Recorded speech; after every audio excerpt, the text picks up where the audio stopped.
नमस्कार, मैं हूं आप सबके साथ सोनाली सिंह। बिहार झारखंड की तमाम बड़ी खबरें देखेंगे। देखिए खबर 1 मिनट में। लेकिन इससे पहले एक बड़ी खबर पर नजर डालते हैं। रांची से एक बड़ी खबर सामने आ रही है। तमाड़ में कांची नदी पर बना पुल ध्वस्त हो गया है। हाराडी बुढ़ाडी पुल भारी बारिश में ध्वस्त हो गया। तमाड़ बुंड और सोनाहातू को जोड़ता है ये पुल। 3 साल पहले ही करोड़ों की लागत से बना था पुल। तो देखिए, हम आपको रांची से एक बड़ी खबर बता रहे हैं, जहां पर तमाड़ में कांची नदी पर बना पुल ध्वस्त हो गया है। हाराडी बुढ़ाडी पुल भारी बारिश की वजह से ध्वस्त हुआ है। तमाड़ बुंड और सोनाहातू को ये पुल जोड़ता है। देखिए, हम आपको तस्वीरों के जरिए भी दिखा रहे हैं कि किस तरीके से ये पुल ध्वस्त हो गया है। 3 साल पहले ही करोड़ों की लागत से इस पुल को बनाया गया था और भारी बारिश की वजह से पुल ध्वस्त हो गया।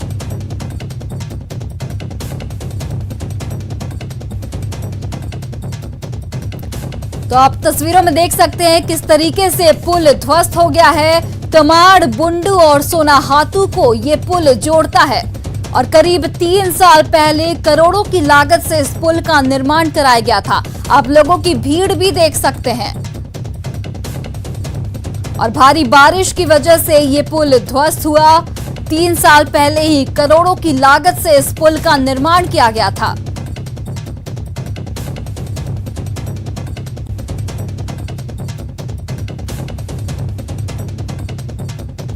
हाराडी बुढ़ाडी पुल भारी बारिश में ध्वस्त हो गया है और तमाड़ बुंडू और सोनाहातू को ये पुल जोड़ता था। 3 साल पहले ही इस पुल का निर्माण कराया गया था, वो भी करोड़ों की लागत लगाई गई थी इस पुल के निर्माण में। और हम आपको लगातार एक्सक्लूसिव तस्वीरें दिखा रहे हैं। तमाड़ में कांची नदी पर बना पुल ध्वस्त हुआ है। हाराडी बुढ़ाडी पुल भारी बारिश की वजह से ध्वस्त हुआ है।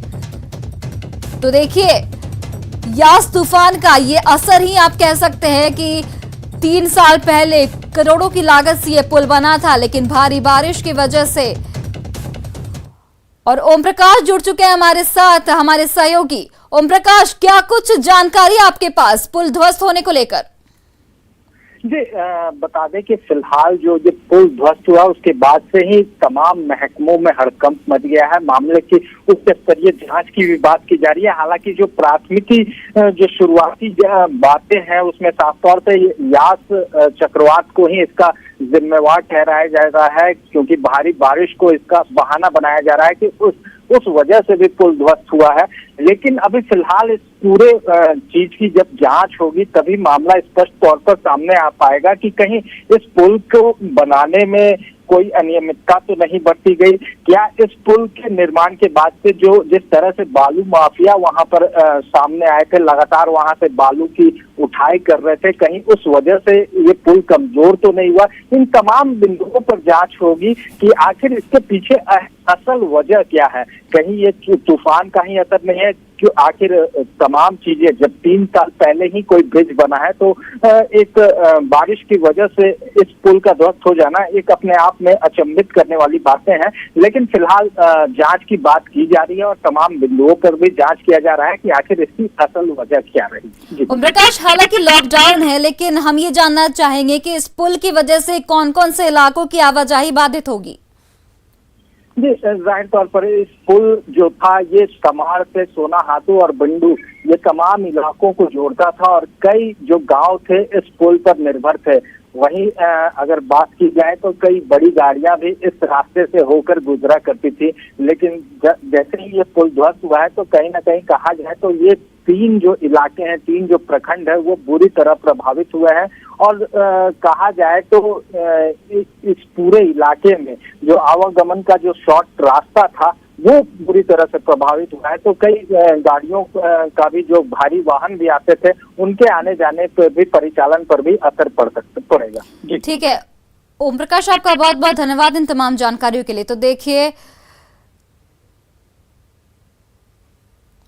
यास तूफान ने झारखंड में असर दिखाना शुरू कर दिया है। लातेहार में धरहरी नदी में लगातार बारिश की वजह से अचानक नदी में उफान आ गया, जिसमें एक बोलेरो गाड़ी बह गई। तस्वीरों में आप देख सकते हैं कि कैसे एक बोलेरो गाड़ी नदी की धार में बह रही है और कार पर सवार व्यक्ति नदी की धार से जूझ रहा है। हालांकि गाड़ी में सवार व्यक्ति ने नदी में कूदकर जान बचा ली। हम आपको टीवी स्क्रीन पर दो तस्वीरें दिखा रहे हैं। एक लातेहार की तस्वीर जहां पर भारी बारिश की वजह से बोलेरो कार नदी में बह जाती है। हालांकि रात की बात यह है कि उसमें सवार जितने भी लोग थे उन्होंने कूदकर जान बचा ली। और एक रांची की तस्वीर जहां पर भारी बारिश की वजह से पुल धंस गया और 3 साल पहले ही इस पुल का करोड़ों की लागत से निर्माण कराया गया था। तो देखिए, यास तूफान का साफ तौर पर झारखंड में असर देखा जा रहा है।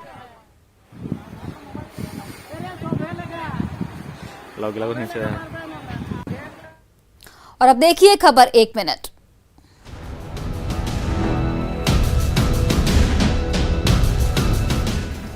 यासा साइक्लोन ने मानसून से पहले ही रांची नगर निगम की तैयारियों की पोल खोलकर रख दी है। साइक्लोन की वजह से लगातार 3 दिनों से हो रही बारिश से राजधानी के निचले इलाकों में नदी जैसा बहाव नजर आ रहा है। बहाव और गंदगी इतनी ज्यादा है कि लोगों का घरों से एक कदम बाहर निकालना भी दूभर हो चुका है। इस सघन आबादी में रहने वाले लोग सब्जी और दवा जैसी जरूरी चीजें भी खरीदने के लिए घरों से नहीं निकल पा रहे। मोहल्ले की ऐसी हालत देखकर लोग नगर निगम और प्रशासन से नाराज दिख रहे हैं। परेशानी तो इतना है जब घर में पानी घुस जाता है। हाँ, नगर निगम ले जाते हैं, टैक्स इनकम टैक्स ले लेके भाग जाते हैं। हरदम बोलते हैं जब अब बना देंगे, अब बना देंगे। कब बनाएंगे? यहाँ 30 साल से रह रहे हैं, कुछ नहीं बन रहा है। आते हैं खाली भाग जाते हैं देख देख के। तो इतनी स्थिति में हम लोग कैसे जाएंगे?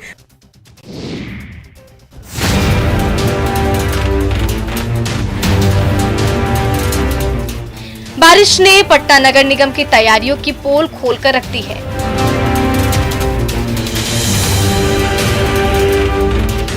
पटना के मीठापुर बस स्टैंड में हर ओर कीचड़ और कचरा फैला हुआ है। यात्रियों को भारी परेशानी का सामना करना पड़ रहा है। ये तस्वीर देखकर आप अंदाजा लगा सकते हैं कि कुछ दिनों की बारिश से बार बार डूबने वाले पटना की हालत क्या है। सबसे पहला मैं आपको धन्यवाद देना चाहता हूं कि अंतर्राज्यीय बस अड्डा मीठापुर में आप हम लोगों को देखने के लिए आए, किस हाल में रह रहे हैं, किस ढंग से हम लोग चल रहे हैं। तो मेरा कहने का मतलब सबसे पहले बीमारी के बारे में कुछ बोलना चाहते हैं हम। ये कोविड-19 के बारे में 2020 से लेकर करके 2021 हो गया, तब से लेकर करके आज के डेट में लाखों आदमी क्रॉस करते हैं अंतर्राज्यीय बस अड्डा मीठापुर से। यहाँ कोई चेकअप नहीं होता है, कोई टेस्टिंग नहीं होता है।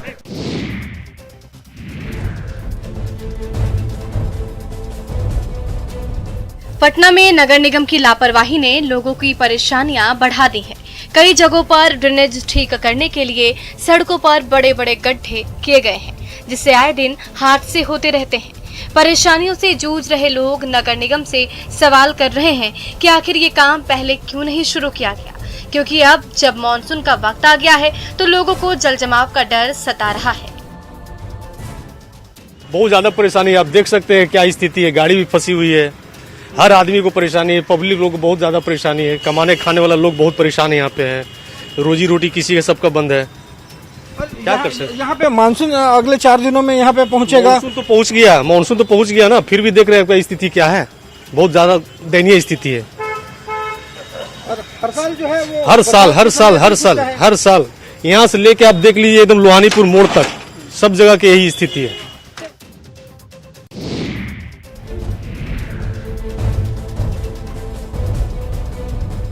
गोपालगंज में बाढ़ की त्रासदी को रोकने के लिए तटबंधों का निर्माण कराया जा रहा है, लेकिन बैकुंठपुर के पूर्व विधायक मंजीत कुमार ने जल संसाधन विभाग के काम की गुणवत्ता पर सवाल उठाए हैं। पूर्व विधायक के मुताबिक अभियंता और संवेदक मानकों की धज्जियां उड़ा रहे हैं। तटबंधों को मजबूती के लिए जियो बैग में बालू को भरना है, लेकिन यहाँ पर जियो बैग में मिट्टी भरा जा रहा है, जिससे बैग के सड़ने और बांध को खतरा पहुँचने की संभावना है। उन्होंने पूरे मामले में जल संसाधन विभाग के मंत्री और अधिकारियों को पत्र लिखकर उड़नदस्ता दल से जांच कराने की मांग की है। जियो बैग का जो प्रयोग किया जा रहा है, उस जियो बैग में जहां सैंड भरे जाने हैं, सैंड के स्थान पर मिट्टी भरा जा रहा है। एक जियो बैग में लगभग 125 से 26 केजी सैंड भरे जाने हैं, वहीं पर 105 से 10 केजी उस जियो बैग में मिट्टी भरा जा रहा है। ग्रामीणों की भारी भीड़ जय जयकार किए जा रही है। तो भभक्ति आग पर भक्तों की टोली बढ़ी चली जा रही है।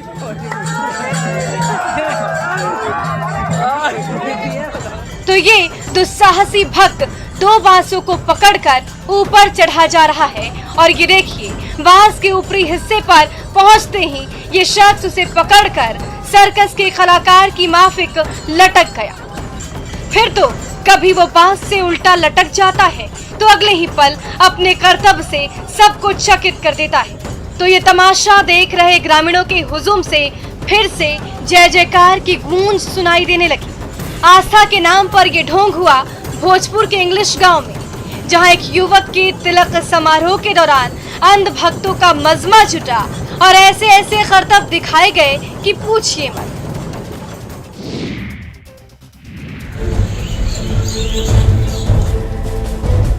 गोपालगंज में पीएम केयर फंड से कुल 8 वेंटिलेटर उपलब्ध कराए गए थे, लेकिन 1 साल बाद भी लोगों को वेंटिलेटर की सुविधा नहीं मिल पा रही। बताया जा रहा है कि वेंटिलेटर को ऑपरेट करने के लिए यहां टेक्नीशियन की बहाली नहीं हो पाई है। सवाल उठता है कि आखिर पीएम केयर फंड का इस तरह दुरुपयोग क्यों किया जा रहा है। सरकार का भी कमी है। सरकार को कम से कम वेंटिलेटर चलाने वाले को देना चाहिए, जैसा कि उनका बयान हमने देखा मंगल पांडे जी का कि वो कहे कि चलाने वाला ही नहीं है। आखिर ये साल भर से 2 साल से क्या कर रहे थे लोग? क्यों नहीं वैकेंसी निकला? क्यों नहीं वेंटिलेटर चलाने वाले का बहाल किया गया?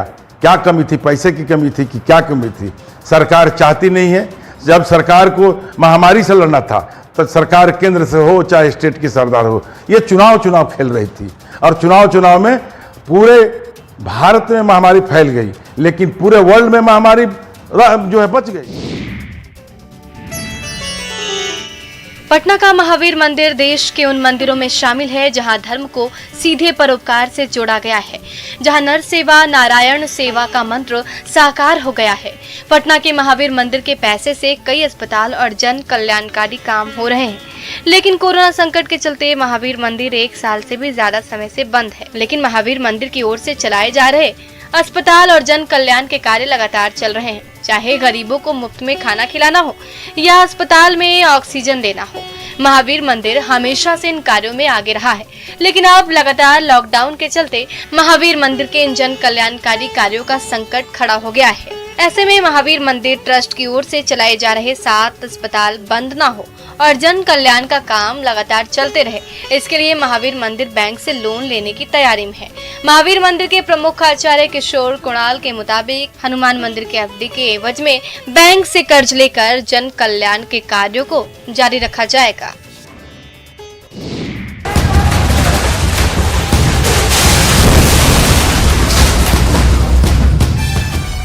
और देखते ही देखते 3 मंजिला इमारत नेशनल हाईवे पर धड़ाम हो गई, जैसे ताश के पत्तों का ढांचा हो। महज 5 सेकंड के अंदर ही कंक्रीट और लोहे की छड़ से बनी मकान की पूरी संरचना गिरकर तहस नहस हो गई।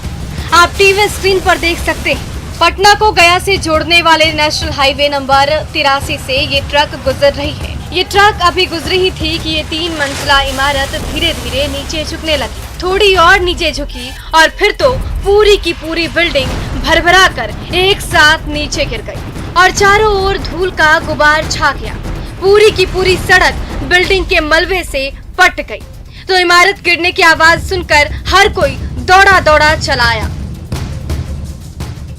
दोनों तरफ हम लोग गाड़ी को रोकने के बाद देखते देखते बताने का धराशायी हो गया।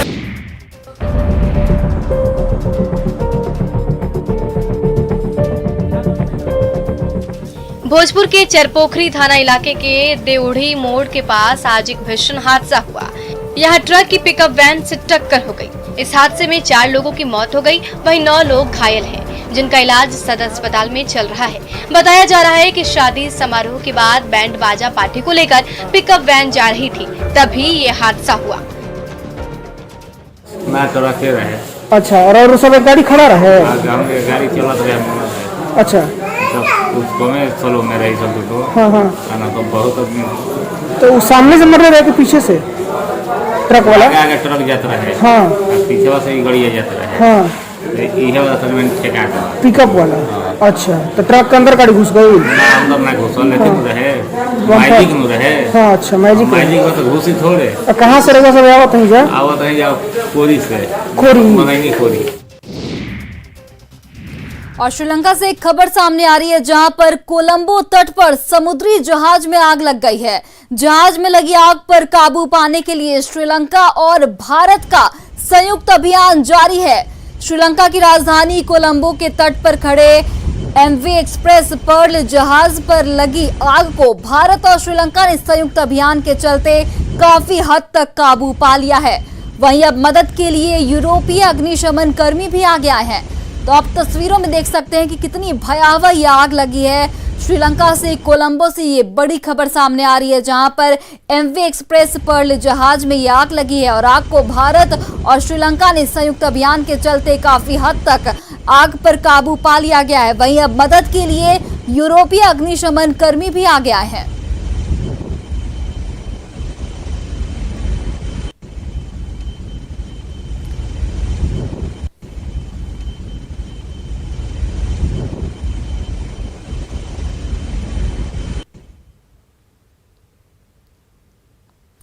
नेटवर्क 18 यह सुनिश्चित करना चाहता है कि हर भारतीय को कोविड-19 टीका लगे। वैक्सीनेशन जागरूकता बढ़ाने के लिए नेटवर्क 18 और फेडरल बैंक की पहल संजीवनी और शॉर्ट ऑफ लाइफ को सपोर्ट करें।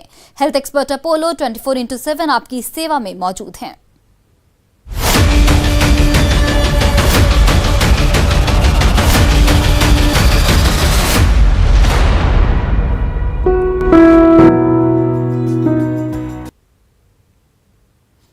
तो फिलहाल इस बुलेटिन में इतना ही। आप देखते रहिए न्यूज़ 18 बिहार झारखंड।